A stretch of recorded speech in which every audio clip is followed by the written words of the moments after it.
ایمن منال کا ملازمین سے سلوک اچھا نہیں، تنخواہ بھی نہیں دیتی، سابق ملازم کا الزام۔ ایمن کا جواب بھی آ گیا۔ پاکستان کی خوبرو اداکاراؤں ایمن اور منال کے سابق ملازم علی حامد نے سوشل میڈیا پوسٹ کے ذریعے اداکاراؤں کی جانب سے عملے کی بے عزتی اور تنخواہ نہ دینے کا الزام عائد کیا ہے۔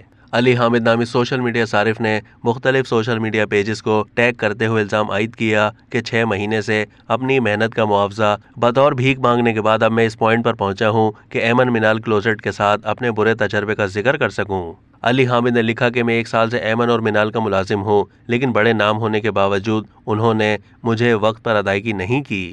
تنخواہ کے لیے ملازمین کی جانب سے ایمن منال کے بھائی معاذ کو میسج کیا۔ ان کا یہی کہنا تھا کہ وہ اگلے ہفتے تنخواہ اکاؤنٹ میں ٹرانسفر کر دیں گے، لیکن ایسا نہیں ہوتا۔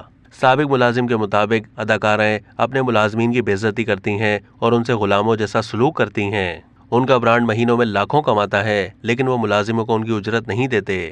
علی حامد نے لکھا کہ یہ لوگ میرے 1,80,000 کے مقروض ہیں۔ میں نے انہیں اپنی تنخواہ کے لیے پیغامات بھیجے، لیکن ان کی جانب سے کوئی جواب نہیں دیا گیا۔ تاہم اب اداکاروں کی جانب سے سابق ملازم کے الزامات پر رد عمل کا اظہار کیا گیا ہے۔ ایمن خان کی جانب سے شیئر کی گئی انسٹا اسٹوری میں کہا گیا ہے کہ ایمن منال ایک مشہور برانڈ ہے جو کہ ملازمین کی تنخواہوں میں تاخیر کے حق میں نہیں، لیکن کچھ معاشی مشکلات تنخواہوں میں تاخیر کا سبب بنی، جنہیں جلد ہی حل کر لیا گیا تھا۔ اداکارہ کی انسٹا اسٹوری میں درج تھا کہ اداکارہ ایمن اور منال خان اپنی برانڈ کے روزانہ کے معاملات کا حصہ نہیں، یہ سب ان کے بھائی معاذ دیکھ رہے ہیں۔ انہوں نے کہا کہ تنخواہ کے حوالے سے لگائے گئے الزامات کے ذریعے برانڈ کی ساکھ خراب کرنے کی کوشش کی گئی۔ ان الزامات کا قانونی جواب دیا جائے گا۔